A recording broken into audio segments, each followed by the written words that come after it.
জাতীয় বিশ্ববিদ্যালয় 2024 সালের অনার্স দ্বিতীয় বর্ষের শিক্ষার্থী বন্ধুরা, আগামী 22 অক্টোবর তোমাদের ইংলিশ কম্পালসারি এই সাবজেক্টের পরীক্ষা। তো এই ভিডিওতে আমি আরিফ স্যারের চেঞ্জিং ওয়ার্ডের গুরুত্বপূর্ণ কয়েকটি নিয়ম এবং গুরুত্বপূর্ণ কয়েকটি উদাহরণ সহ সাজেশন শেয়ার করব। আশা করি এখান থেকে তোমাদের 100% কমন থাকবে চেঞ্জিং ওয়ার্ড থেকে। তো আমরা কিছু প্রথমে দেখি নেই গুরুত্বপূর্ণ বেসিক নিয়ম। তো এখানে প্রথম রুলটি হচ্ছে কোনো কোনো ভার্বের শেষে এএনসিই যুক্ত করে নাউন করা যায়, যেমন ডিফেন্ড ডিফেন্স, অবে অবেডিয়েন্স। রুল 2, কোনো কোনো ভার্বের শেষে মেন্ট যুক্ত করে নাউন করা যায়, যেমন achieve achievement. 2, establish establishment. 3, pay payment. Rule 3, ভার্বের শেষে ডি বা ডিই থাকলে তার পরিবর্তে এসআইওএন বা টিআইওএন যুক্ত করে নাউন করতে হয়, যেমন extend extension, conclude conclusion, provide provision. Rule 4, adjective এর সাথে নেস যুক্ত করে নাউন করা যায়, যেমন aware awareness, great greatness. 3, happy happiness.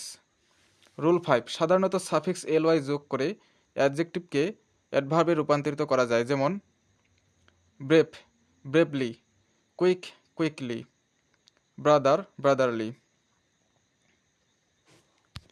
Rule 6, verb দ্বারা সাধারণত কাজ করা বোঝায়। সাধারণত ভার্বের শেষে IFI, AC, JT, IAC, IJT এবং কতিপয় ভার্বের প্রথমে ইএম, ইএন, ডিইআরই থাকে, যেমন শর্টেন, এনশিওর, রেনিউ, রিয়েলাইজ ইত্যাদি। Rule 7, special rule for changing word. তো এখানে 1 থেকে 5 পর্যন্ত এই রুলগুলো তোমরা দেখে নেবে, এগুলো বেসিক রুল। তো এখন আমরা দেখব অনার্স ও ডিগ্রি বিগত সালের কিছু গুরুত্বপূর্ণ উদাহরণ। আশা করি এই উদাহরণগুলো তোমরা যদি সবগুলো দেখে যাও এবং মনে রাখতে পারো, তাহলে পরীক্ষায় তোমাদের চেঞ্জিং ওয়ার্ড থেকে 100% কমন থাকবে। তো আমি এখন স্ক্রিনটি স্ক্রল করতেছি, এখানে 208টি চেঞ্জিং ওয়ার্ডের উদাহরণ দেওয়া হয়েছে, তোমরা এগুলো দেখে নাও।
তো শিক্ষার্থী বন্ধুরা, এই ছিল অনার্স দ্বিতীয় বর্ষের ইংলিশ কম্পালসারি এর চেঞ্জিং ওয়ার্ডের গুরুত্বপূর্ণ কয়েকটি বেসিক নিয়ম এবং গুরুত্বপূর্ণ কয়েকটি উদাহরণ। তো এরকমই ভবিষ্যতে পরবর্তী বিষয়গুলোর সাজেশন পেতে চ্যানেলটিকে সাবস্ক্রাইব করে সাথে থাকবে এবং এই ভিডিওর নিচে অবশ্যই কমেন্ট করে জানাবে তুমি কোন বিভাগের, তাহলে আমি সেই বিভাগের সাজেশন দ্রুত শেয়ার করব। ধন্যবাদ।